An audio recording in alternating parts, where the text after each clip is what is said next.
Welcome to Highway to Helms in 3, 2, 1. Another day, another dollar as I holler to the world. I love the way I'm living, love the Gucci, love the girls, love the parties and the clubs, love the models and hot tubs, love the German engineering set on deep dish dubs. Another tour around the world, entertaining the fans. I love walking through the airport, taking pictures, shaking hands. Every day from me's an oyster, crack it open, find the pearl. I love the way I live, is what I holler to the world. Wake up in my bed and I'm feeling kinda stuck from this Tempur-Pedic mattress. I don't wanna get up. Roll out of bed, plant my feet on the floor. There's a girl wrapped in my sheets, don't know her name anymore. Giggity! Welcome everybody to we ain't done this in a couple of weeks. Had some things going on. But welcome to another episode of Highway to Helms. To my left, the Big Daddy Mike Mab. You can see his name right there on the screen. Of course, a horse. Shane, Hurricane, Sugar Shane, Sid Vicious, Gregory Helms. Let me go ahead and thank our sponsors, as we always do about this time. Highspots.com. Any wrestling paraphernalia, DVDs, action figures, championship belts, wrestling rings, I believe. I think they even sell wrestling rings. They sell every damn thing. They're the ones to go to. Figure4apps.com. The producers of the just recently updated, hope you got the updates to the Shane Event iPhone app. That shit's badass. The I'm a Wrestling Fan app. Promotions all around the world are in this. Get it, find the wrestling show nearest for you. I'm a bumbling, stumbling fool already today. Same concept for I'm a Fight Fan, but for MMA events, not just UFC, Strikeforce, Bellator, but find some local ones near your area. Same concept for I'm a Race Fan. Also, we got to thank RF Video for producing the Shane Helms DVD, the Shane Helms shoot. I got it. I still haven't watched it, but I've heard tell. I watched it. You watched it? Yeah. Oh shit! We'll get your official review. Mike, how do you feel about my DVD? Fucking hate it. Damn. Anyway, I wanted to watch it, see how bad you buried my ass on there. I didn't bury you, did I? Not too bad. Did I mention you? Yeah. Oh, what does it say? Hey kid. Hey kid, you want to learn some professional wrestling? Very first time I ever stepped in a ring, 13 years old, was with the Big Daddy Mike Maverick. And it's on the DVD. It's on the DVD. Full story told. Full motherfucking story told. And look, here we are now.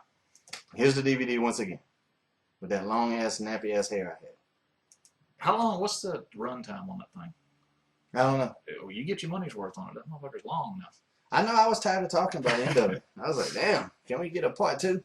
I was sitting there listening to it, and I was like, but it's good. It's good stuff. I mean, I love those. I love listening to those shoot interviews and all that stuff online. I was listening to one the other day with Kevin Nash. It was good. Oh, yeah? He's a smarter guy than a lot of people give him credit for, too. I think I've said that before. He's a very intelligent human being. Well, he's a little bit more savvy to the business than I think. I mean, a lot of people just think because he's big and don't do a whole lot that he sucks. But Right. He might be big and not do a whole lot in the ring, but that motherfucker knows how to cash a check. He's made a couple bucks. Yeah. A couple bucks here He and knows there. how to hit that box office, that pay window. He does. The guest coming up today is going to be the masterpiece. We flashed a picture up earlier, but a masterpiece, Chris Masters, known as Chris Adonis. Is that his name now? What, WWE take his name away from him? No, I don't think they took his name away from him, but I mean they own that name, so there that is.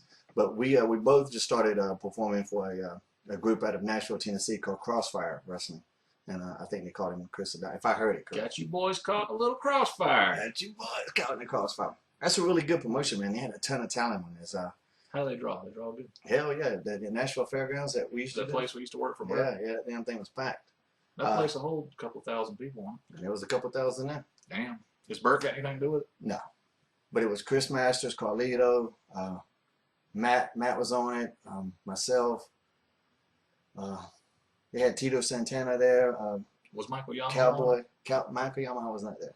Speaking of Michael Yamaha, there he is hugging a dead bear. Kevin Sullivan was there. They got a lot of young talent. A guy named Hammerjack. Shane Douglas is there. Another guy named Shane Williams. I guess he's the king in Nashville. I don't know exactly what. Not familiar with everybody. What about Mike Rapata? Was he there? No, but I saw Michael Potter later on that night because we went to a Waffle House, as He you was working always do. No, he was not working there. But we in just, Nashville, there's a Waffle House like every 200 feet. yeah. So why fight it? Just go to the Waffle House and If enjoy it's it. too crowded, just drive down to the next block and go to the next one. And just coincidentally, Mike walked in there later on, and The Colorado. the Colorado Kid, for those of you who don't know the name of Mike LaPlata. But it was a damn good show, man. They do on TV tapings and stuff like that. So keep your ears out for Crossfire Wrestling. And if you've never been there, that Nashville Fairgrounds building, that's a good venue for wrestling. It's damn good.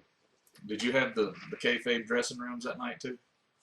Uh, Remember they had them on the opposite side? no. They got it kind of set up a little bit different. So I they're never doing saw the need in that these days. No, they they got a great setup, man. It's good for TV. They're doing a lot of great stuff. So anyway, I miss that place. I don't miss that drive, but I missed the place. we used to drive. It's about 9.5 hours total, right? God, that was One way to over the Nashville. mountains. 9.5 hours one way. And me and Mike did it quite a few times, and me and Shannon Moore did it quite a few times, and the guarantee was like 40 bucks. $40. It's like working for ECW. Pay your dues, boys. That shit sucks. See, I had to get shrewder in my negotiations. So instead of doing that, I'd drive 12 hours up to down Boston for ECW for $75. You did good, man. You had an extra 35 out of that. Hell yeah. And I know one time, should I tell the Sweet Boy story about getting him to drive home? You weren't even there. You weren't even. This was a me and Shannon one. We had this guy who, for this story, will be known as Sweet Boy, and well, you don't want to stooge Rich out on the air, so I guess we don't want to stooge Rich out. That's his code name. That's his code name, and so anyway, I hated that fucking drive. Shit hurt. And especially but Shannon wanted to get home. Shannon didn't want to stay overnight. He wanted to start driving right after the show, and I was like, Jesus Christ. And that's what that Best Western's for down there by the airport with the $20 suite that 20 guys can stay in. And so I said, can you give me a couple hours? I said, because I think I could work something out. And I came up with this scheme that I could get Sweet Boy laid for one of the few times in his life. By a girl? By a girl. Yeah, so that maybe I should preface that. Laid by a girl. And if I could get him laid, he'd drive home. So, of course, he was all in. He'd have drove you to China. And so anyway, so I set it up. He does his business, and that didn't take long. didn't take long. And so now we're driving home. Well, I wake up as soon as we get in the car, I'm out. Me and Shannon, we had drove there that day, wrestled. I think twice. We're exhausted. As soon as I get in the car, I'm out. And I wake up, about 6:30 in the morning, like at a damn rest stop. I'm just looking around. The sun's coming up. I'm like, where the hell are we? And Sweet Boy's over there asleep in the damn driver's seat. Now he done parked in the rest stop asleep. And I'm like, what the hell? I look, and we're about 50 miles outside of Nashville. Damn. This motherfucker made it 50 miles. And then he had to take a nap. I was so damn mad. Like, you motherfucker. So he drove you all the way back here? No, not here, just to Hickory? Yeah, where he lived. And then we had to make it. Damn. I used to hate it. I hated crossing the mountains, man. That last stretch from Asheville, North Carolina to Knoxville. Yeah, that's Man, stiff. you needed a goat for that. And I had an old ass car, a Celica. The Red Baron? A Toyota Celica called the Red Baron. We put some miles on that son. You got your money's worth out of that bitch, that's for sure. And Shannon would always come up with excuses not to drive his car. Like, it was the alternator one week, fucking battery the next, the fucking tail lights didn't work the next week or some shit, and I was just like, mighty. And then Matt goes out and buys a CRX that nobody will fit in but him and one other person. Yeah. I don't think Matt ever did that drive, did he? Did Matt ever drive out there? Not that I remember. I think he was already on his way up, and the rest of us were still I bet he drove there somewhere at some point in time, though. We used to drive. Remember that drive we drove? Because Jeff went with us one time, because Shannon worked Willow. Yeah. And that was one of the times when Shannon was going to drive, and somehow... What was that crazy automobile. ass shithole we worked in out in the mountains, where the fucking fans would kill you? Remember that night when? Yeah, I don't remember the town. It was some damn backwood out in the boonies of the mountains Now, somewhere. y'all hear the way we talk. Oh God, we Not very northern. sounded like Beverly Hills socialites compared to these people. I mean, if there was anybody in that room that had a tooth, they'd have bit you. Silva, North Carolina. Some bar. It's in a bar, right? There's no seats. Everybody's just standing around the ring, and there's no barricade or anything, so the fans are just like leaning on the side of the ring with their beers. Ready to stab the shit out of everybody. Yeah, and I was wrestling Jeff Hardy. Jeff was Willow. It was our first time there, and Matt and Jason, my those fucking guys, only time there. yeah, had wrestled there before, and they said, look, if the fans throw anything in the ring, no sell it. Don't pick it up and use it, because you don't want to do that. And I said, yeah, okay, whatever. So I'm in there with Jeff, and here comes something. It's one of them damn things that napkins go in. And I said, boom, boom, boom, lands in the middle of the ring. I said, Jeff said, what do you think? I said, I don't know. He said, do it. I said, all right. So I pick it up, and I whack him in the head with it. And every fucking thing in that bar that wasn't nailed down landed in that ring. And there's just shit, and we're doing like this. And the more we pick it up and use it, the more they throw in there. The referee's trying to kick it all out. So I turn around and look, and they got the damn foosball machine. It was like on the other side of the building, and they pick it up over their heads, and they're doing this shit, like passing it across the crowd. And I got Jeff in the corner, and I look over there, and they're putting it in the corner. Like there's about 5 people up on the apron. And they're, how you put a table in the corner and throw somebody through it? And we're in the other corner. And they stand that damn foosball machine up, and Jeff said, do it. I said, all right. There he went, fucking head first. That fucking. Wait, you know what would have been funny if he reversed it? Yeah, that would have been funny. Do it, man. Do it. You do it. Just do it. Sorry. Iggy. But he fucking wiped that. I think that might be why we weren't back. I knew I went back because I wasn't fucking going back. And then Marty went out there dressed as a Ku Klux Klansman. I guess we need to explain that. I didn't explain it if you can. I never figured that one out. So first name Sham, last name Payne was a big heel down there. He was going to come out dressed up as a Klansman. Now, does that make you a heel there? I don't know. Apparently, pop for that. I don't know. But anyway, that was the idea. But the question I brought up, and it surprised me that nobody else mentioned this, is where the fuck did he get the outfit? It was a real outfit. It wasn't something he made. Like, why didn't nobody else? Because I was looking at that going, you don't buy that shit in just a regular costume shop. No. Like that shit. It had a patch on it, like it was authentic. It had the fucking hood that kind of looked like it was custom fitted. He put that shit on. I was like, he took one step out that curtain too, and that woman ran over there and said, smack the shit, smack that damn mask right off his damn head. Oh, that was funny. That's not that made it funny. Yeah, that was funny. That was one of them things, but when I was sitting there watching it, I was like, I just didn't have an opinion. I was like, man, I'm out of that shit. That's that show. Evan Courageous was on that show. Do you remember that? What? Evan Courageous was on that show. Really? Yeah, none of us knew who he was at the time. His hair was short. His hair was only about this long. I don't remember that at all. Now, I was talking to him in the back. He had come with Brad Lodi. Really? Yeah. Damn, I don't know. I just found out I worked for Greg Price in Florida, and Mighty Molly was on the show. Recently? No. It was when I worked for Greg. Oh, before you knew who she was? Yeah, and I didn't even know she was on that show. Like, Greg just reminded me that she was on the show. He's like, because I put a picture up of us. I should have uploaded it because I just did an appearance with her. And she was in the whole Mighty Molly gimmick. What's she doing these days? She's running a charity, isn't she? Yeah, she does some kind of shit like that. She's, super religious, and she wanted to get out of wrestling while her body was still in one piece. And her soul. And her soul. And her dignity. But speaking of appearances, I just did a couple. I'm gonna throw these pictures up here for you guys. So let me take the title off, so y'all can get the full effect. Check this motherfucker out. The Hurricane and Freddy. Was it in London? That was in London. It was me and Billy Gunn. And there's the throne from the Game of Thrones show. You know what my first impression of Hold Billy up, man, Gunn? I ain't done. Oh shit. Fucking Doctor Who. Now, who's that? Exactly. Yeah. And Dean Cain. Superman. Oh, Dean's been eating good, hasn't he? He's actually in shape. He does look a little chubby in the face, but he's not. But you see the guns, though. That's all you need to worry about. That's all you need to worry about. Don't put the microphone in front of the arms, Gene. The people got to see the arms. Billy Graham. For the uninitiated. So what you can say about Billy Gunn? That badass? The thing that surprised me the most about him after watching him on TV, and when I finally was in a locker room with him, standing next to him, that motherfucker's big. He's fucking gigantic. He looked like a, medium-sized guy when I'd see him on TV because they didn't really push him as a big dude.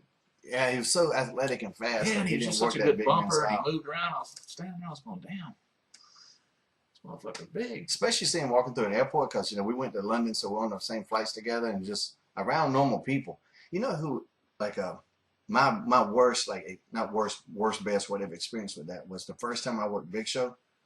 I was in the ring and he was coming down, and you don't never get used to how big he is, but I guess you just get acclimated to seeing it or something like that, you know. And 9 times out of 10, he's sitting down in the locker room anyway, not up running around and shit. But I'm in the ring, you know, he's coming down that damn apron. He's all oiled up, you know, he's been back there, you know, getting pumped up and shit, as if he needs to be any fucking bigger. And then just walking down that ramp, and you see all the people, and they're like this high compared to him. It's just like, Jesus. And I'm sitting there going, this guy's about to get in the ring with me. Did you ever meet Giant Gonzalez? No, I saw him in the Dorton Arena. He was fucking huge. He was legit 7'5", right? He was just tall, but his back was like this wide. I mean, he didn't look as thick as the Big Show, but he's just so fucking tall. I would say he was a lot taller. Yeah, I don't know what the Big Show's legit height is. 7 foot. I don't know what is it. Yeah, 7'1", something like that. Yeah, this guy was probably 7'5". I know at the Dorton Arena, Ric Flair did a spot where he goes up to the top rope and gets caught. What, he was like this? No, he didn't. Flair stood up, but he was like standing up on the top rope, like on his damn tiptoes, and the dude was still like this. And then he like gorilla. It was like the highest bump I'd ever seen in my life at that point in time. It was like coming off the top of a damn cage. You think Flair was thinking, "Oh shit"? Flair was thinking, I got to get the crowd to cheer for this fucking match somehow. Somehow or another. Because I must say, I don't really know Giant Gonzalez, or I didn't know him. But I probably would find other guys that I would feel safer with. Yeah, yeah. Yeah, he wasn't very nimble. I think they brought him in. I think Ted Turner bought his contract to play basketball. Well, wasn't there some story? This could totally be horseshit. I'll throw that out there. Pretty much everything we say could be he was horseshit. a basketball player down in South America somewhere, right? And I thought they bought, like, didn't Ted Turner own the Hawks? Yeah. And, like, they brought him in to play for the Hawks and he just sucked. And somehow that's how he ended up in WCW. And they thought he was like a really good wrestler. I don't think they thought he was a good wrestler. I just think they thought he would be an attraction. You know, he was definitely an attraction. In the vein of a Khali. And when the WCW didn't use him right, WWE put him in that damn gorilla suit. That was frightening. That was too silly though. Like I was not scared of him. With airbrush muscles on it. Yeah, Harvey even as a Whippleman. kid, I just like that shit. Now, why'd they pick Harvey Whippleman to be his manager? They found the smallest motherfucker they could put out there with him. What was he doing? The little fur patches on the shoulders.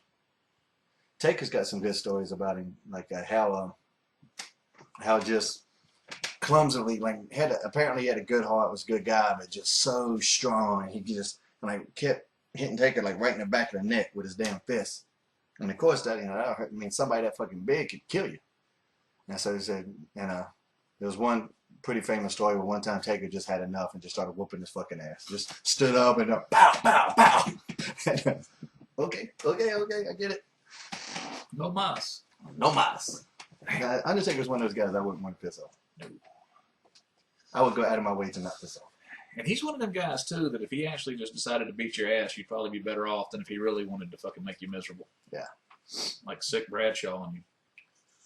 He's definitely a locker room leader, probably the most respected guy in the business. If I had to say who does everybody universally respect more than anybody else, I'd probably say him. When I was working up there, I mean, that was before, I don't know how it is now, before Hunter really made his big political move. But, I mean, they talked about a lot of guys, but Taker was definitely the leader of that locker room. Yeah. You know, if anybody ever got put on trial for anything, Taker was the judge. He was always the judge. I'll tell you somebody he didn't like, too. Remember Don Callis? The Jackal? I do remember the Jackal. He didn't like him. Why? I think a lot of people didn't. I don't know. Now, is this for definite? Yeah, I got on pretty good sources, yeah. And there was some tormenting that went on there as a result of it. Why poor little Jackal? Was he from Canada? I believe he was. He was a Canadian Jackal. I think he's part of... Are jackals big in Canadian? What is a fucking jackal? That guy, Warren Worthington or whatever, the guy in the green suit. Professor Warren. What? Professor Warren. I don't have a fucking clue what you're talking about. Spider-Man. There was a jackal villain? Yeah, you don't remember him with that little green suit with the ears? It was Peter Parker's professor. He was part of that whole deal when they threw Gwen Stacy off that bridge. The jackal was? Yeah. He was dancing around.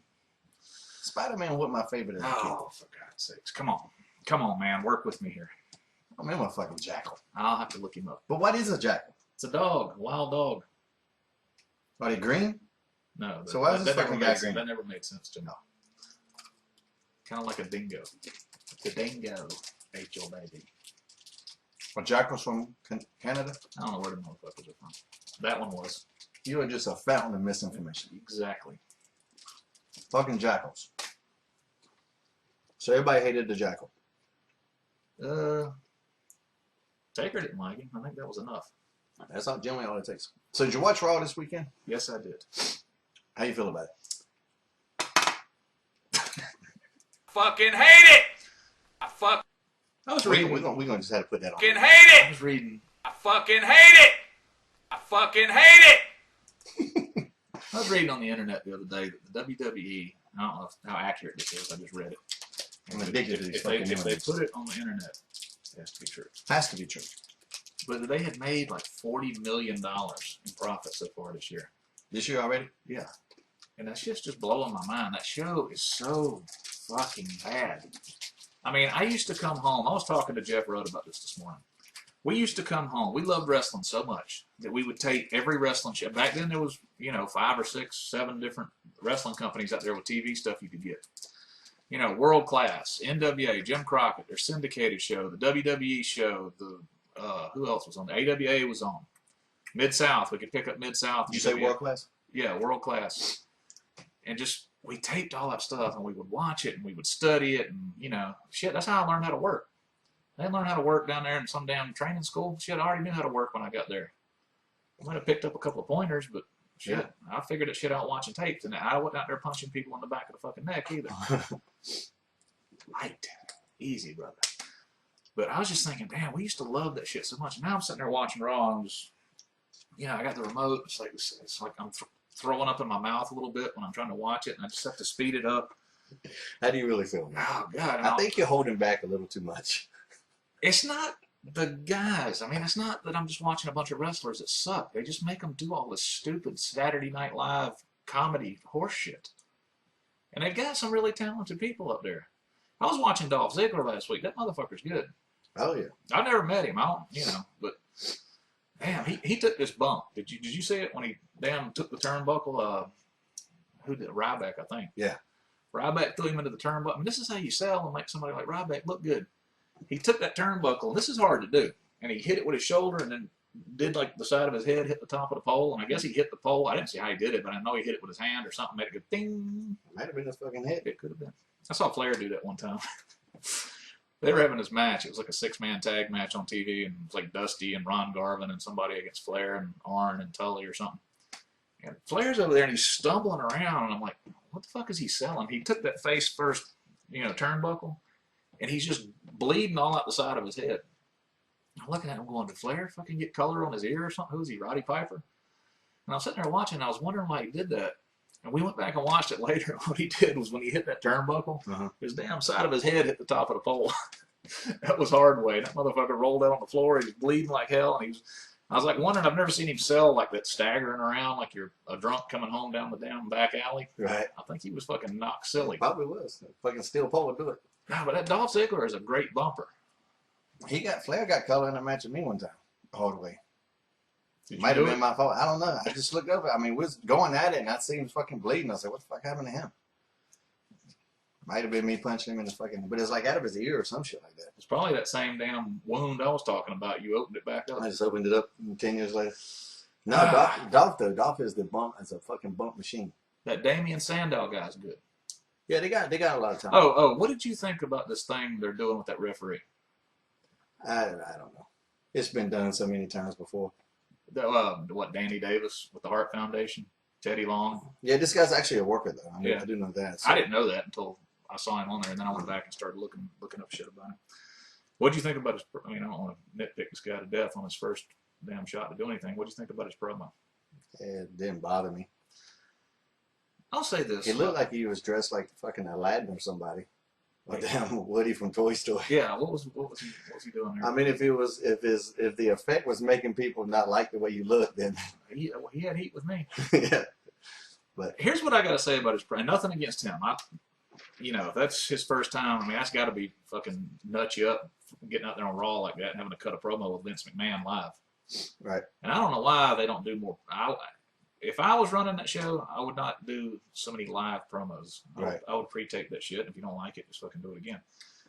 But he went out there, and this is what I could tell from listening to him. He was reading a script. Uh-huh. You know, if you'd have just said, look, dude, here's what happened.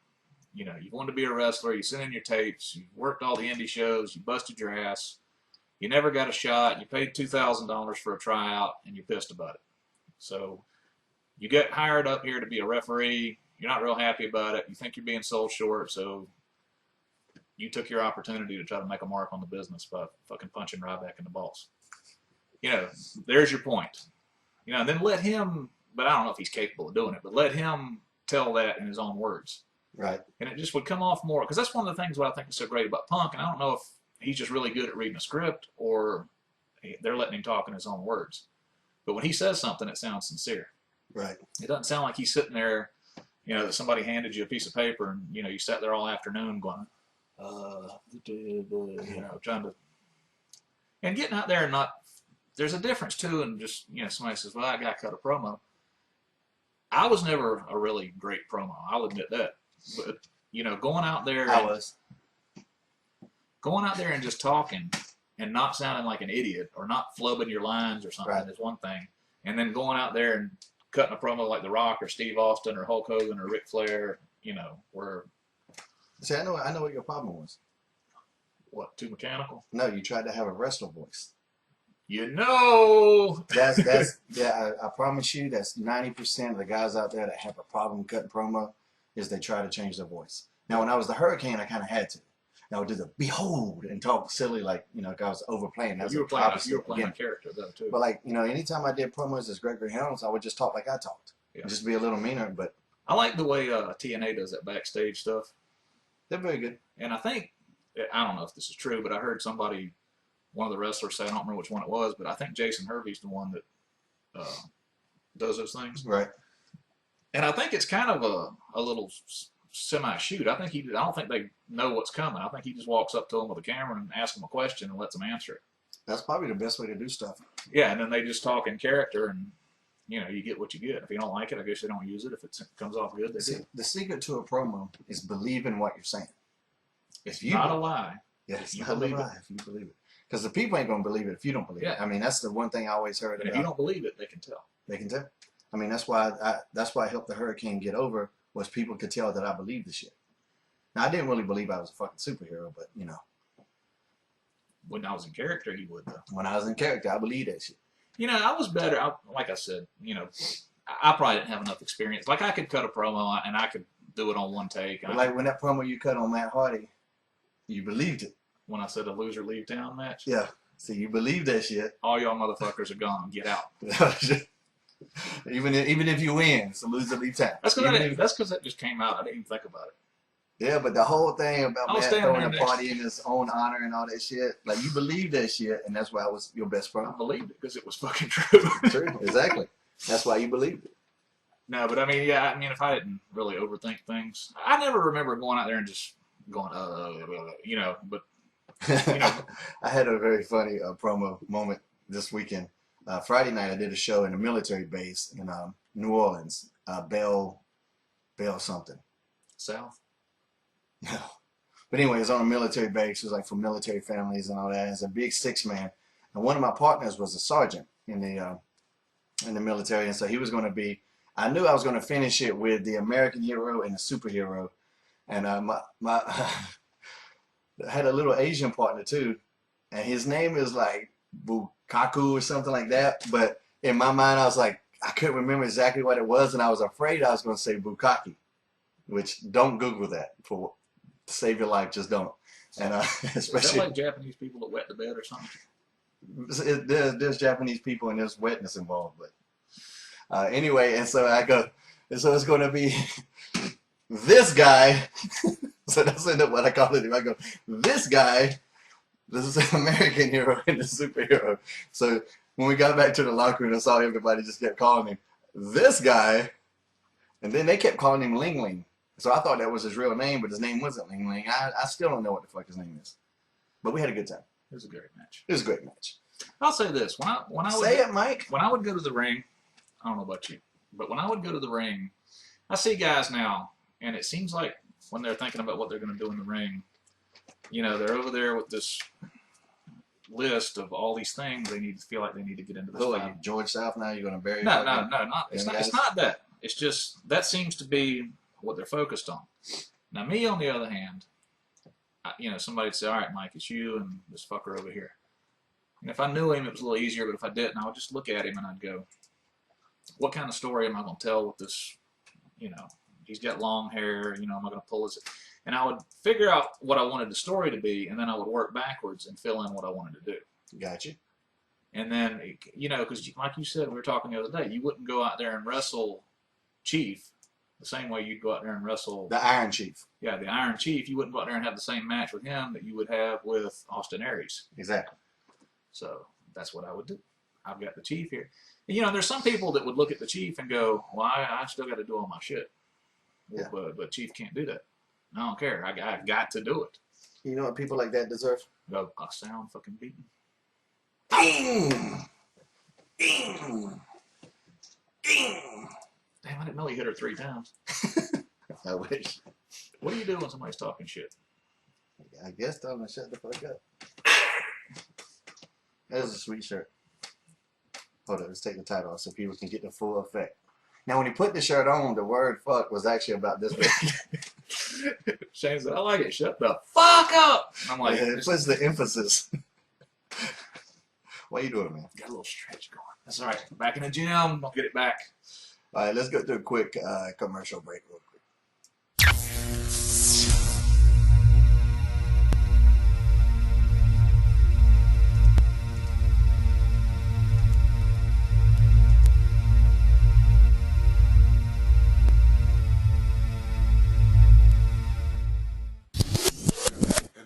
We never had leaders. Who's gonna write for me? What writer can write for Jesse the Body? I remember the time of Saturday Night Main Event. We got there, I sat down, Dick Ebersol of NBC comes up and hands me the... Shit looks like it's fucking up. Oh, it's not supposed to do that. I don't know, it looked like it was all freezing. It might have been playing good, but it looked to me like it was freezing, so fuck it. Our video with the Jesse Ventura shoot. Go get that shit, it's awesome. Have you watched that? I got it right here. Have you watched it? Was the question. Nah, man, I'm busy. Damn you. I'm busy as shit, man. Are we done talking about Raw? I hope so. That shit is just... Didn't something else important happen this week? I don't know, like what? Oh my God. The fucking president? Oh, that. Important to you, maybe. Fuck it, I tapped out. You know what nobody ever talks about anymore? Politics. Politics. Well, people getting angry over that shit, weren't they? You know what? You saw how close... the whole... Do you agree with the Electoral College? I tell you, there's one thing not necessarily, but I kind of wish there was an IQ level associated with voting. Like, you should be able to take a test, and if you don't know what the fuck you're talking about, then maybe you shouldn't vote. Like, just maybe a standard Well, that's question. kind of the way it works. Because everybody that lives out in the bumfuck, their shit don't count as much as the people that live in the big cities. And that might, I mean, I'm not necessarily against, see, Have you looked at that graphic with what they do it by counties? yeah. I mean, there's like... Not counties, by states, I believe. No, you ain't seen the one where they do it by counties? Uh-uh. The whole fucking United States is red, and then there's a blue dot here, and one here, and one here, and it's all where the big cities are. Where all the intelligent people are. And all the Electoral College votes are. I mean, what was the popular vote? He lost by a couple of million votes, didn't he? Yeah, the popular vote, who? Romney. Yeah, Romney lost both votes, so. Well, I mean, I'm not bitching and saying, I mean, he lost the popular vote, but it was a lot fucking closer than that Electoral College landslide looked like. Yeah, and a lot less people voted this time, too.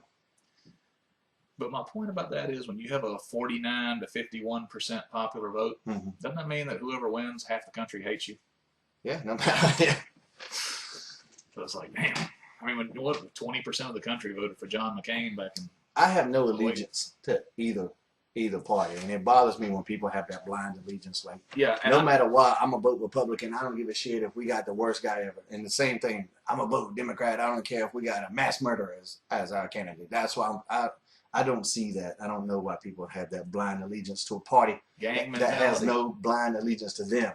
The only blind allegiance the party's got is to whoever its lobbyists are. Yeah. Whoever's paying them fucking ducats.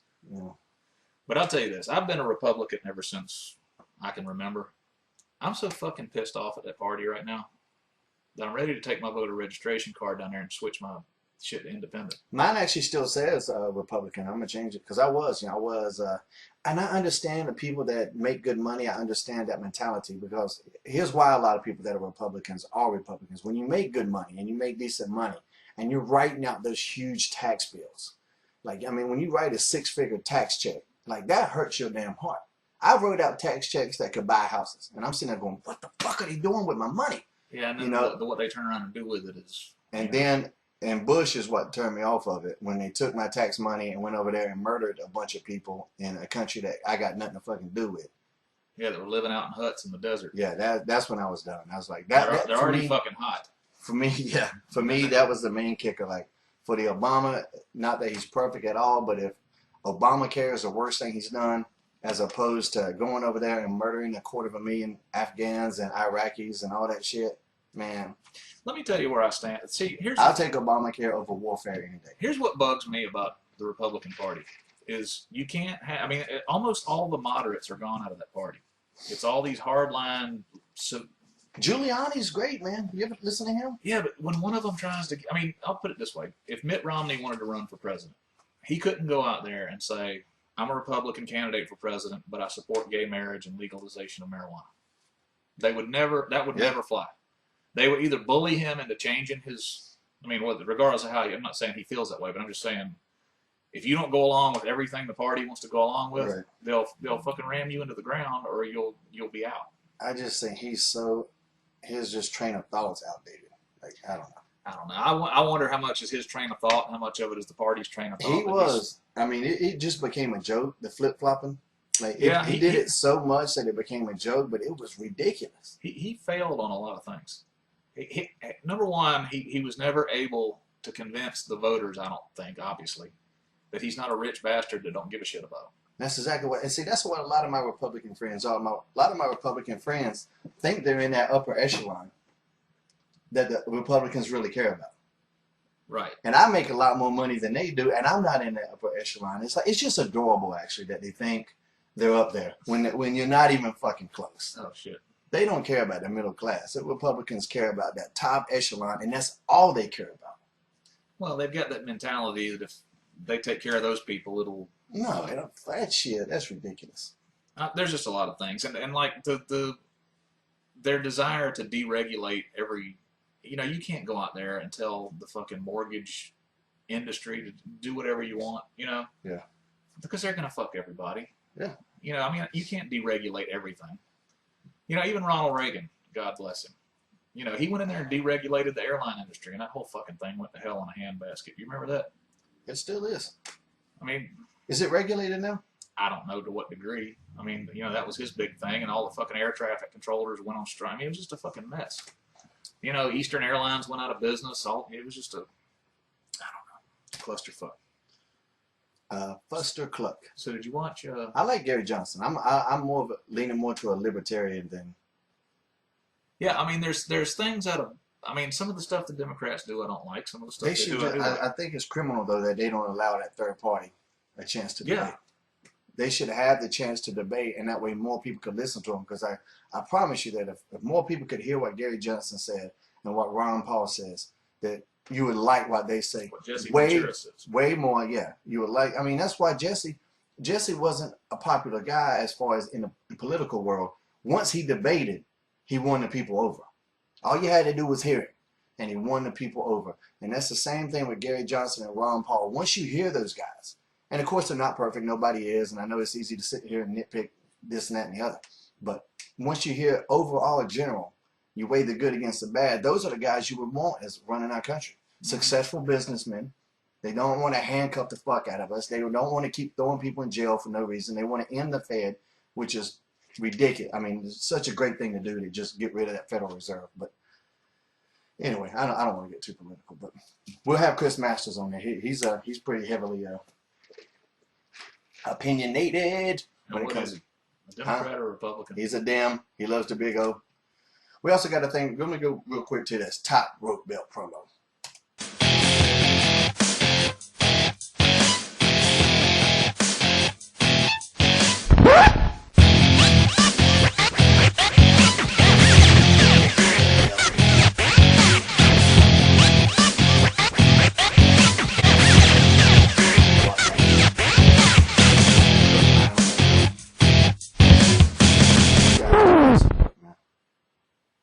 They should make it.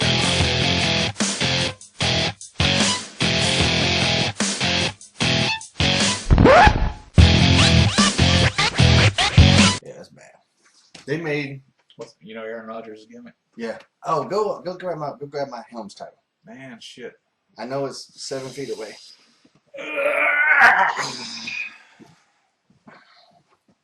Show everybody this. They made this for me. Awarded it to me. Just for being you. Just for being me. You see that shit? Yeah. Then on the side, it's got like the championship, the various championships listed that I've won in WCW and WWE. Now everybody's going to want one. WCW Cruiserweight Champion, Hardcore Champion, WWE Cruiserweight Champion, Tag Team European, and Hardcore Champion. Do you know I was a Hardcore Champion in WCW and WWF? Aren't you the only one that does I think I'm the only one. I want to think. Did Raven win it in WCW? Because I know he won it in WWF. I don't remember. He might be another guy. But I think I'm the only one that was Hardcore Champion in both. And so I'll have promoters contact me and want me to do a hardcore match just because of that fact. No. Not gonna do it. Safety first, kids. Yeah, I'm old. Fuck that shit. I'm old now. You know what I think? I was thinking about this the other day. You know why I think that hardcore ECW wrestling came around when it did? What? Wasn't that right after they gave away the business? Not right away. I think I know a lot of guys did that shit because it covered up the fact that they couldn't. sucked. Yeah, I wasn't going to go that far, but No, but I'm just saying it also. I mean, when the fans all of a sudden used to realize. I mean, when I was a kid, you know, Tully Blanchard and Wabo were running around pile driving everybody, and everybody's like, "Oh, they pile drived them." Well, the fans kind of figured out that pile driver doesn't really hurt unless Chuck Coates does it to you. Chuck Coates does it to you. So, but now that hardcore shit, they knew these guys were out there actually getting hurt for no money, and I think they got some kind of sadistic pleasure from it. right. Seeing guys get all cut up and Probably. and fucking ears cut off and dragging a leg back to the locker room. Hell with that shit. Yeah, that's what I said. Said the hell with that shit. Anyway, I want to talk real quick. Got a show this weekend in Wilmington, North Carolina. Step Up for Soldiers. Let me take this title off. It is at John T. Hoggart High School. This is a benefit for soldiers. I'm not sure if it's any one particular branch or if it's just for everybody. You know, I didn't really ask for details. They asked me to do it, and I just said, yeah, I'm in. So anyway, a lot of the proceeds are going to, like I said, Step Up for Soldiers. That is November 10th, this Saturday, John T. Hoggart High School, which is in Wilmington, North Carolina. And also we got some update on the chin lock for Chuck, our buddy who's fighting Hodgkin's lymphoma, if I'm saying that correctly, for the second time. And I think he's bouncing back, but he needs some assistance. So we're doing a show, and we've just locked in TNA World Champion Jeff Hardy will be appearing on it, and the date is, Mike? January the 15th. January 15th. Northern Durham High School, Durham, North Carolina. 7 o'clock bell time. We're working on the actual card now, but we've got Jeff Hardy, Matt Hardy, Shane, of course, C.W. Anderson from ECW, WCW. We got Lodi. Steve Carino, former NWA World Champion, and Ring of Honor. ECW World Champion. ECW World Champion. Who else? We got Christian York, who's going to be getting the gut check verdict tonight. Yeah. Tonight he gets it, right? Yep. Let's see who else we got. Caprice Coleman. Gunner, just mentioned Gunner. Gunner, TNA superstar Gunner. We got Caprice Coleman from Ring of Honor. I'm leaving somebody off. Who is it? Somebody. Oh, Jimmy Yang. Jimmy Yang. Jimmy Wang Yang. Jimmy Yang's verbally committed. We got to work on his airfare. That's all right. We'll get him there. I'll get him there. Little bastard. He don't take up much room. He don't take up much room. Yeah. Anyway. There's other guys. Like I said, we're working on it. We'll have the poster should be up on our Facebook pages, websites, everything coming soon. We're gonna have a PayPal account set up. Yeah, if order you your can't, tickets. Yeah, and a PayPal too. If you can't make it, you just want to donate, we're gonna have that set up too. So. And if you want to donate, I'm gonna ask this favor of everybody. If you want to donate, just don't buy a ticket if you're not planning on coming. Just if you want to send a $10 donation, great. But you don't have to buy a ticket if you're not going to come to the show. We want this place to be full. We want Chuck to see the support. If he gets the same support from the fans that he's got from the guys in the business, Yeah, this thing's gonna be rocking. Because I've had people coming out of the woodwork that I don't even know that are calling me saying, hey, whatever you need, I'll drive from California to come work and help Chuck out. Yeah, so Chuck's a really great guy. One of the few guys in the business that just doesn't have a bad bone in his body. Nope. And I can't think of anybody that don't like him. So, except for that one guy. Yeah, I'm not gonna mention him. But yeah, we're going to be doing that. And so again, January 15th. January 15th, Northern Durham High School, Durham, North Carolina. That's actually the high school that Chuck went to. It's a good venue for wrestling. We've actually done Omega shows there before. So everybody that's listening, please chin lock for Chuck. Very good. And next week I'll have information on another show I'm doing for autism in December. I'll have a little bit more information on that. This is the season of give, so that's what we're trying to do here on Highway to Helms. We'll be right back with Chris Masters, the masterpiece, Chris Adonis, Chris Mordeski.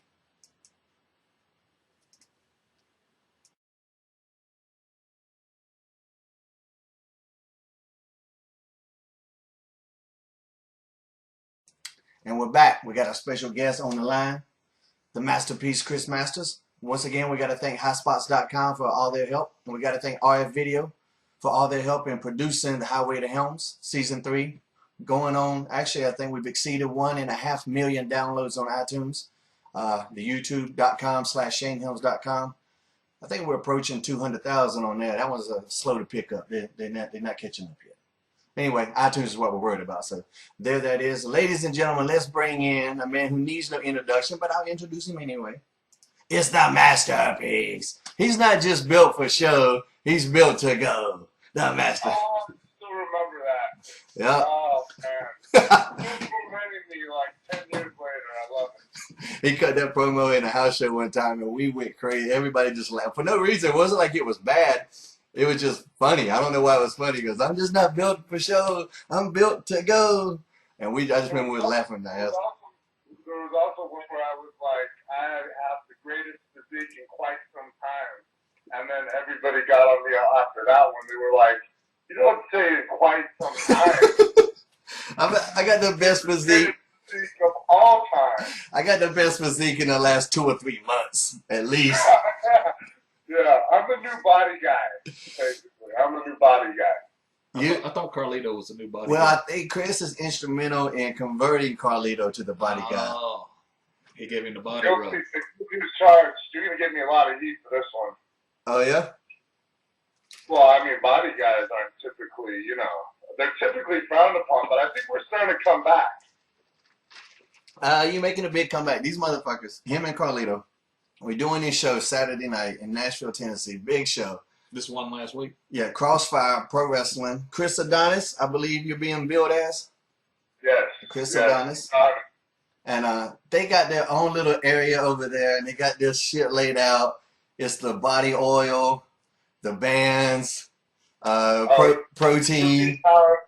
Yeah. All the essentials for the body guy survival kit. Like these motherfuckers, they like running their own little skits. Like ain't even no cameras over there.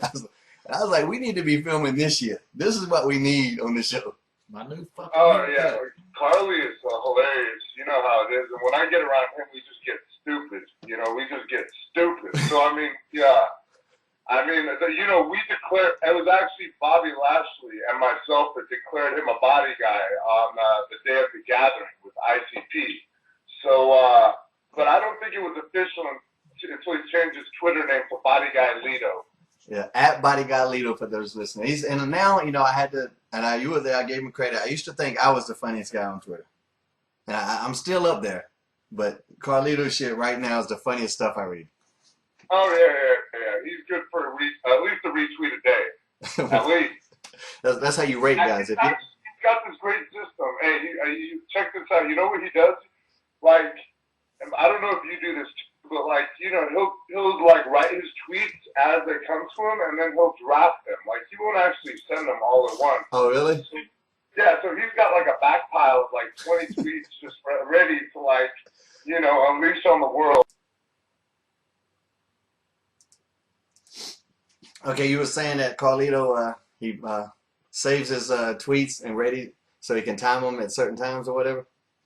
Oh yeah, well, I mean, I'm like, that's why I'm saying with you, I figure you're like me. You know, something comes to mind and you tweet it, but this guy's got like 20 tweets, like just drafted, just ready. You know what I mean? Because he doesn't want to unleash too many at one time. You know, he doesn't want to step on his own pop, if you will. So I thought that was pretty funny. And like we were, even when we were in Nashville, we would be going over the body guy tweets together and exactly how to perfectly word them, you know, and he's got a real funny one. I don't know if he sent it out yet, but I'll let him. I don't want to give it up. We'll save it to him. Okay, I got to do that then, because yeah, like I don't care if it's 4 a.m. If something funny pops in my mind, I send it out. I might need to save it. That's some good strategy.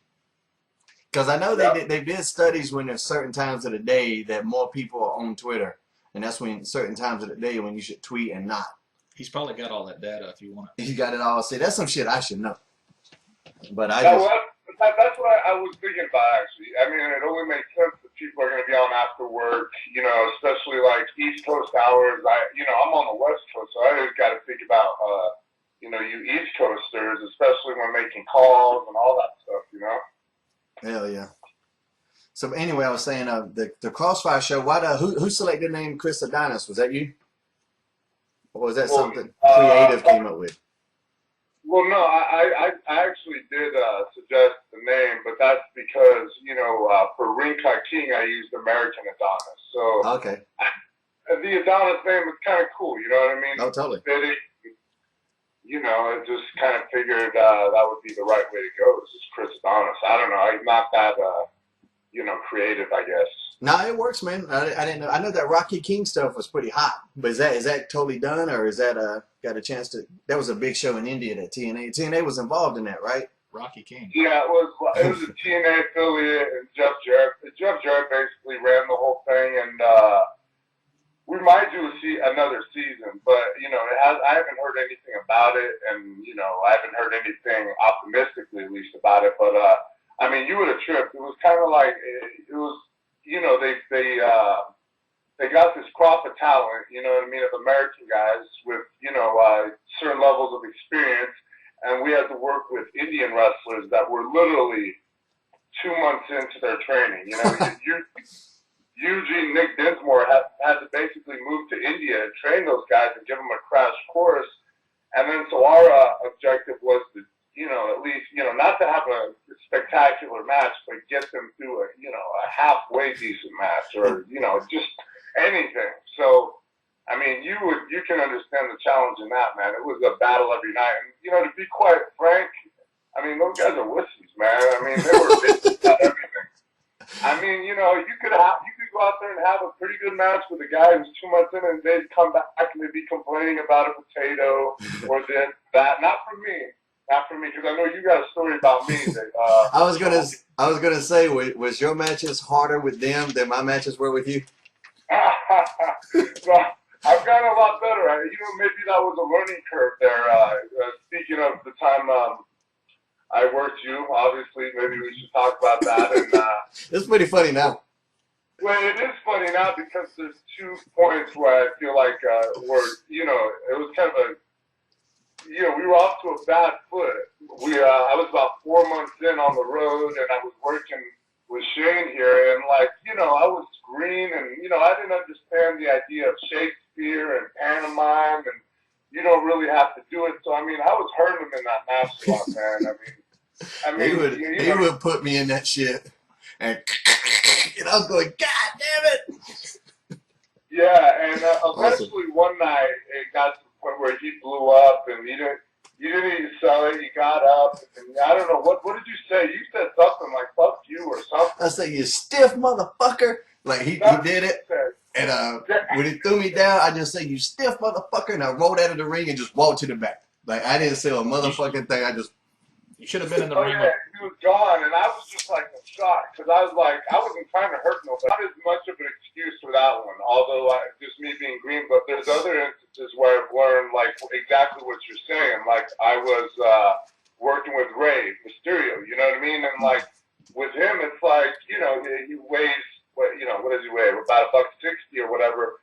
When he'd go to shoot me and I'd reverse him a lot of times, and a couple guys have told me this, it's like, hey man, you're giving me a little bit too much shove, especially for you aerial guys who got to, you know, you got to get into position. You got to make your jump if you're doing something. So those are things, you know, that I just learned down the line. So now I know, you know, the Shakespeare, the Irish whip, you know, reversal, and you know, just to be courteous. You know what I mean? Just to make sure, and you know, just I'm like, what's one of the things that you hate most is when somebody lays on you on the pinfall, right? Yeah. Like, what, you're already blown up and you got some fucker putting his weight on you? Yeah. There's certain things that like aren't gonna hurt anybody, but you also just gotta be considerate, and that's one thing that's just a consideration thing to me. It's like even if you're blown up, don't lay on a motherfucker because the motherfucker on the mat is trying to breathe too. You know what I mean? I hate when like during the heat, like somebody puts me in like a Boston crab or a damn camel clutch or something where they're just sitting on me and they're getting a rest, but I'm all bent where I can't breathe, and plus they're sitting on me, and I'm like, this isn't helping me at all. Like, get the fuck off me. So it's not working for you. It's not working for me. Damn, you should. There's a way to for you know both parties to help out on that. You know what I mean? Like he can't be fully sitting on you. You know what I mean? And, you know, because then he's killing me. Yeah. That's like when some guys put me in a bear hug though. I just fucking dead weight them and them up and make them hold me up. Like wrap my legs around and make them hold all my body weight. Oh, that's so tiring, man. That's so tiring. You probably did that to me. I'm pretty sure I did on purpose, no doubt. Did you keep telling him to put you back in it too? Hey, put me in a bear hug again. He's like, I can't do it no more. Come on, man, go. I'm all bear hugged out. What was I'll tell you who. You know who was the king of the man? Like Jack Swagger, man. Every time that guy, once we get to the false finishes, I mean, he'd come down and he'd go for a pin, and I would actually know eventually to put my arm in between us. Yeah. Because he would lay his weight down so heavy on me that he would nauseate me. Like I would literally want to throw up. Shooter. So I started to learn, like, I'm going to put my arm in between myself and him, you know, to kind of take away from some of that weight that he's put on me. I like, too, when some guys go to pin you and they got one leg on your arm and they're holding your other arm down. And you're like, motherfucker, I can't kick out. Let me up. Like, or you have to do that, like, your shoulder barely comes up and, like, half the crowd can't even tell you kicked out because you're fucking trapped into somebody. Yeah, I know exactly. It just doesn't make sense. How about the double arm bar we talked about? Well, you put somebody in a double arm bar and just pin them. Just try to do it for a false finish and you can't get your arms out of there to let them loose. Sorry, brother. I mean, I did that to somebody, like, for a rest hold. I remember I put him in the double arm bar, and I was just laying on him because I was being a dick for some reason. Did you turn him over? Nah, I was just using that as the like as a hold, yeah. And I just had it, and I remember just putting weight on him because they were pissing me off about something. Imagine that, me being pissed off. No. Yeah, I can't see that. I can't see that in you. You know. I did do good though. Just walk to the back though, because Mike will tell you, like, in my younger days, I would have just got up and fucking been mad right there in the fucking ring. We'd have had a pull apart. That too, the night before. And it was on a house show in North Carolina, and we had no music. Remember, the sound system went out, and it was just a real fucking, like, the lights were all fucked up, and it was sound. Oh yeah, that's right. So we're all coming out to no sound, and that just like everybody's all pissed off about that. And then George South would have loved it. George South would have loved it. Yeah, like we both have cool interests, like with the fucking posing and me with the stand back, and like you lose that, and you're like, hey. Yeah, just walking out there going, hey, how y'all doing? Yeah. And the announcer's over there going, hey, it's a hurricane. So anyway, what I was saying was, I'm at this show and I don't have my music. I don't have a CD. And I was like, y'all can't just download it? It's like, that's what on iTunes in like 5 minutes and have it. So somebody went and downloaded it on the iPhone. And so they were just going to hold the microphone up to the phone and play it. They didn't have an iPod jack for their sound system? They didn't have it, man. So they're playing it, and it doesn't sound bad. Stand back, you can hear it. But then the motherfucker got a phone call. Got a text message. So the sound goes down, the volume goes down, and you hear ding, and then it goes back up. And I was like, did this motherfucker just get a text message right through the middle of my shit? And I'm out there like high-fiving people going, dang. That was the worst one. Can't have nothing. So then I went. I always take my iPad with me now, and I got it on there. So if there's ever a problem, I always take it to him and say, "Here, play this." I did the same thing, man.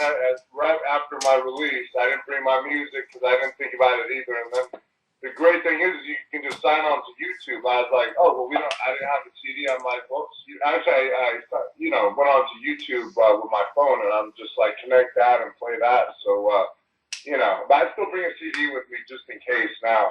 Yeah, I got one now, but like forever. But sometimes I'll bring the wrong bag, the wrong briefcase. I got one, I got a case for like when I'm doing big shows and I have to bring a lot of merch. And then I got one for smaller shows when I don't carry all that shit. And I'll forget my CD. Hey, how did you feel about not wearing a mask at Crossfire though, man? I don't know. Well, it was weird. I didn't wear a mask down in Lucha Libre, but then I ended up putting it on because it's just something like in my career, people, like it's what I'm known for, what I'm famous for. So, but, they want something different out of me. So I don't mind it. I mean, I enjoyed beating up Matt again. I got to beat Matt's ass. I see some sensitivity coming from you when you talked about it, though. I can see it. Even through the iPad, I see it, man. Yes, there, man. I mean, it hurts you. It was tough beating the Matt up, Yeah. Speaking of stiff fuckers. Yeah, that's a stiff motherfucker. Yeah, he is. Been in street fights that were easier than that. Matt's third punch is always the one that knocks your fucking teeth out. He'd be throwing a couple. The first one's not bad, the second one's not bad, and the third one's going to knock your damn jaws That's off. the one where he wants you to take a bump. And I guess instead of just letting you know that, he has to actually try to knock you out. We came back. I don't know. Were you there with the, we had one run-in smars or something, And I done got this big mouse on my eye. My mouth's bleeding. From Matt? Yeah. And we come to the back, and he's like, and I'm over there like fucking spitting blood out of my mouth. God damn it. He goes, did I catch you with anything? No, why? And I go, motherfucker, you caught me with everything. And then I just walked to the locker room, and that was a big pop. I remember Taker popping huge. It was just, that was the line for that tour. Motherfucker, you caught me with everything. The fucking lockup hurt. Damn it. I think everybody was kind of scared to work Matt Hardy after the whole Edge angle because, he came out of that storyline where they were basically really potatoing each other, Yeah. and then I don't think there was any looking back. I think he just Yeah. He changed his style. Yeah, that motherfucker went I tell you Gangnam what. style. When the Haas brothers first started wrestling, boy, damn. Oh, Charlie and Russ. Golly. They put him out there with us every night. Shit. Did y'all ever cross paths in OVW? No. I don't think we've ever met. Oh. Mike was in OVW for a while. He was one of the, in ECW, they were the Duffs.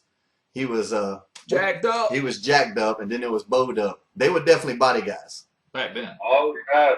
Back. Are we back? Okay, so we're back, and you're gonna tell a story about Rip Rogers and his ass. All right, I think Rip That's trained Jason Lee. Okay, picture this now, Chris. They're out there wrestling in the Danny Davis Arena, and Rip's got Jason in an armbar. Jason's sitting down on his ass. He's selling the armbar, and Rip's standing up, and Jason opens his mouth to sell it and goes, ah! Rip pulls that fucking thing out of his ass and stuck it in his mouth. Oh, God, yeah, that's the one I remember. Oh, you just refreshed my memory. Okay. That's true story. Yeah. True story. Let me say this. I've never been What was the purpose of this? to be a fucking dick. I don't know. Man, he's crazy. I will tell you this. I don't know how tough he is. And I'm not saying I'm tough, but if he'd have done that to me, we'd have damn sure found out that night. Because I would have done my best to try to kill that motherfucker. I'd have got it. And if he whipped my ass, I would come back later with some fucking more hardware. Yeah. He would fucking... Hold on, I need more details. What happened after the... What did Jason do? Nothing. How do you not do nothing? Because he's a little fucking pussy. I don't know. You need to throw up? He was kind of doing the damn Ace Ventura. He didn't get dysentery or something. Brushed his teeth a couple 100 times. He's probably going to show up with fucking what is that shit? Hoof and mouth disease. No, what you get hepatitis. He's going to get one of the fucking shades of hepatitis and not know where it came from. And we're going to go back to that story. Well, here's where it may have came from. We were in WCW one night. This was 20 years ago or whatever, and Sid Vicious is sitting in the stall taking a shit, and Rip's in the stall next to him. Okay, Rip. I know this story. Rip shits in his hand, and he sticks his hand underneath the damn stall, and he said, "Hey Sid, what do you think about that shit?" Oh, God. Now He's so messed up, bro. Sid went crazy. He went fighting? No, hell no. He went running out of there and fucking looking for somebody to rat on him too, though. They're bitching to the agents. Why would you do that? Because you're fucking ain't right in the head. He just likes it. I mean, what was he trying to accomplish? He's just trying to get a reaction, maybe? I think he's just crazy as hell. Well, they had him basically as our trainer for the developmental system. You know what I thought was funny? Is going from, I get signed to WWE and I go to the developmental system, and you kind of have this big vision of like, wow, this grandeur, huge facility and really professional thing going on. But we'd have these 4-hour practices literally where our trainer would leave to go pick up his kids for an hour and just leave us alone and then come back an hour later. Where did y'all train at the Davis Arena? Yeah. That little shithole they used to have? I think they got a better place now.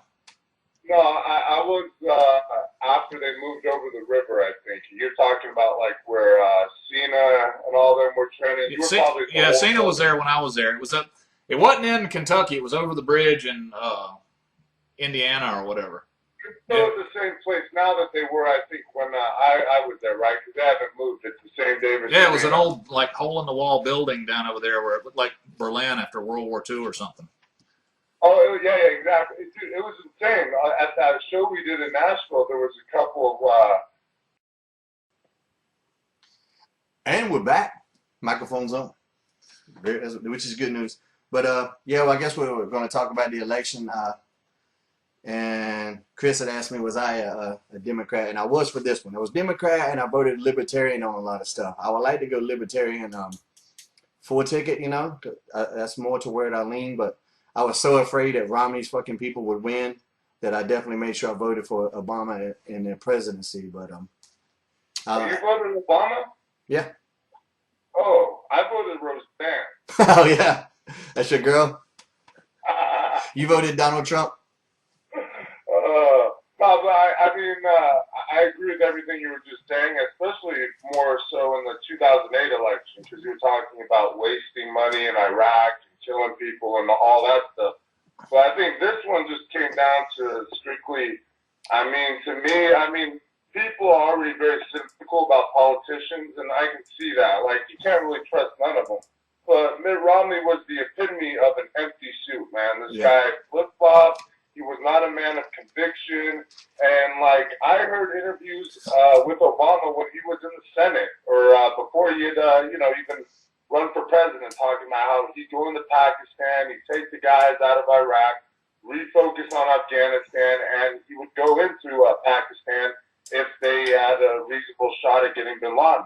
And then you fast forward 5 years later, that's a man of conviction. He did exactly what he said he was going to do. He fought for health care. Wasn't politically popular, but he stood his ground on it. It's like, what do you want in your president? It's like, okay, some people might be like, we want a businessman, but the president isn't just a businessman. He has to have empathy. He has to be able to understand normal people's problems. And to be honest, I don't trust a guy who was born with a silver spoon in his mouth to know the common day problems, let alone even pump his own gas in his car for that matter. Right. With the dog tied to the top of it? With the dog tied to the top of the car. Exactly. And he put a dog on top of the car. But, hey, I don't even want to talk with the Obama election. This was a victory for the nation all around, and this is the changing of the demographic. The generations are changing. Pot is legal in Colorado. Gay marriage is legal in Maine and Maryland. This is where the country's going. It's not traditional white America anymore. People need to understand that. People criticize me saying, oh, well, there's always been minorities, and the only reason they got involved in politics is because of Obama. Well, it's true, but, Latinos are the fastest growing demographic, you know what I mean? So it's like, yeah, we've always been a multicultural nation, but now things are really changing, you know what I mean? And, it's not even just the culture. It's the youth of America are a lot more open-minded as far as social issues, and they're not buying into, you don't mix church and state, you know what I mean? You just don't. That's just how I feel about it, and it's led to a lot of these right staggering defeats now. So now the Democrats have another chance to really make some changes for the whole country. Yeah, I definitely think the women. Okay, what were you saying? You had a point. I forgot what it was. Now, I was going to say this. I've been this election changed a lot of things in this country, and I'll admit that it changed me. I've been a Republican all my life, and I always thought that I believed, the Republican form of government. But the GOP is in a total shambles right now, and they're fucking it up. And the days of the moderate Republicans that knew how to do shit, get shit done, and work with them, they're all fucking gone. These Tea Party freaks and all these people have fucked this thing up, and they'll never get anybody elected again unless they fix their shit. I tell you, one of the funniest, everybody's putting up pictures and they got all this kind of shit. One of the ones that was the most telling was somebody put up a picture of Sarah, what was it, Palin? And it said, McCain chose me over Romney. What does that tell you? Yeah, I reposted that one. Did you? Yeah, I was like, I was just like you and him. There was like never a moment I trusted him at all. And at least, and all politicians, the whole just politics in general, you're going to spin some truths. Not everything you're going to say is 100% truth in all of them. I understand that. But at least Obama's delivery was better. There are shit that I believe that he's going to do and has done.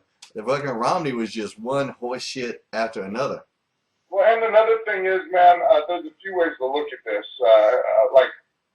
Basically, Obama is the representative of the world. He's the face of our nation. And, that matters around the world. You know what I mean? Like, we don't want everybody to hate America. And, his approval rating is better outside of the U.S. than it is in the U.S. The only country that was not in favor of Obama getting reelected was Pakistan. Yeah. Did you know that? I wonder why. Yeah. I would have guessed Israel. No, Pakistan was the only country that was in favor of Romney. Yeah, Pakistan was the only country.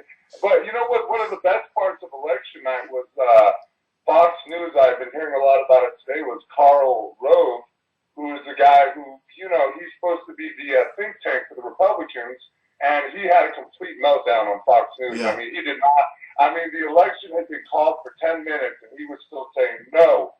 He was like, Ohio is not accounted for, and it was just crazy. It was just crazy. That one chick that kept crying too, and she kept tweeting about it. I'm still crying. Whatever the fuck her name is, that blonde chick. Ann, what's her name? No, not Ann. Not. I forget. That one with the long hair that went out there and said, Romney was a punk. No, she called him a retard. Yeah.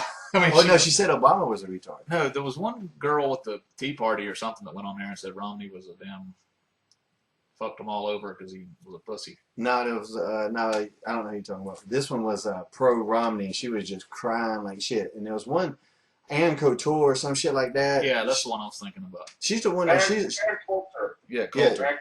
Yeah, she's a Republican. She's the one that said Obama was a retard. Yeah, that's a politically correct term these days. Yeah. Well, then she says all kinds of crazy stuff. You know what she's doing? She's just trying to generate some PR and get her name out there. Yeah, I think she's got a book out, and that was the whole purpose. Yeah, exactly. But hey, we can't talk about this race either without acknowledging Linda McMahon's second Senate race here not going so well. How'd that work out? Not too good. Yeah, I guess they've spent $100 million in the 2 elections. That's the thing. Like, why would you? All right, you were saying about the Linda McMahon. What's your opinions on that? Well, I mean, I look at it more from a perspective. I'm not, dogging her. I mean, obviously, I think it was a power. They wanted to move into politics because, that's power. That's the next step. You know what I mean? But I think this is more as a victory for the boys and for wrestling fans, because if you think WWE was conservative after they went public, you can only imagine with Linda McMahon in the Senate.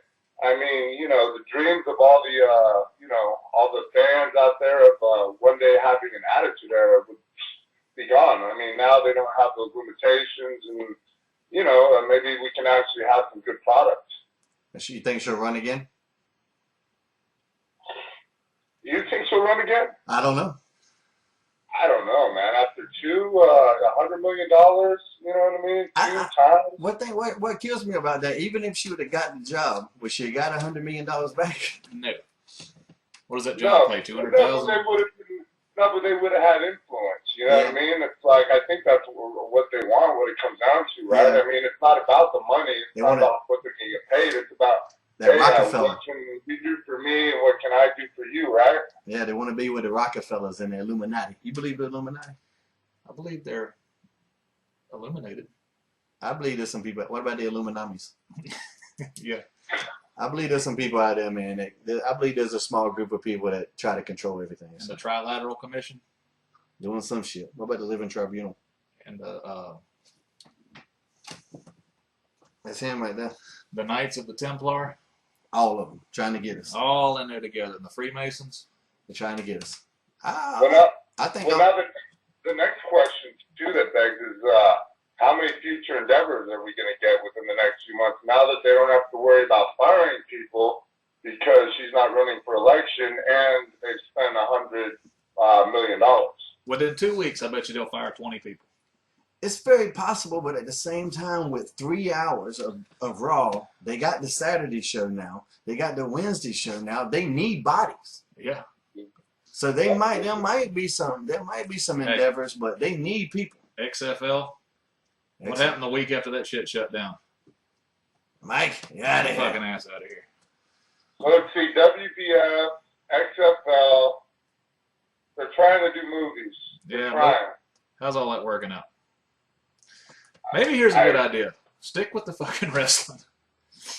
WrestleMania 3, okay. That worked. What you're good at. Yeah, they're great at wrestling, just the other stuff. He's gonna keep on all that other shit, and he'll fuck wrestling up too, and then that'll be the end of that. That's the thing now. Like I said, he wants to be a Rockefeller. He wants to be a Kennedy. He's always wanted to be more than just the best wrestling promoter in the world, hasn't he? Yeah, he's Dr. Doom. He's got to take it over to Beyonder. He's a fucking Beyond. Well, Chris, man, I appreciate you doing the show. We're gonna. Thanks for having me, man. It's 5:30 here on the East Coast, so I gotta go put some in this area right here. I'm with you, brother. You gonna put some in? A cow and 9 calves. So I guess I'll see you again in Crossfire in January, back in Nashville, Tennessee. Chris, it was nice talking to you. Hey, pleasure, brother. All right, man. All right, man. Be careful, man. Don't be moving to Colorado. If you do, I don't know, man. It's tempting. if you do, take me with you. All right, dog. All right, later, brother. Later.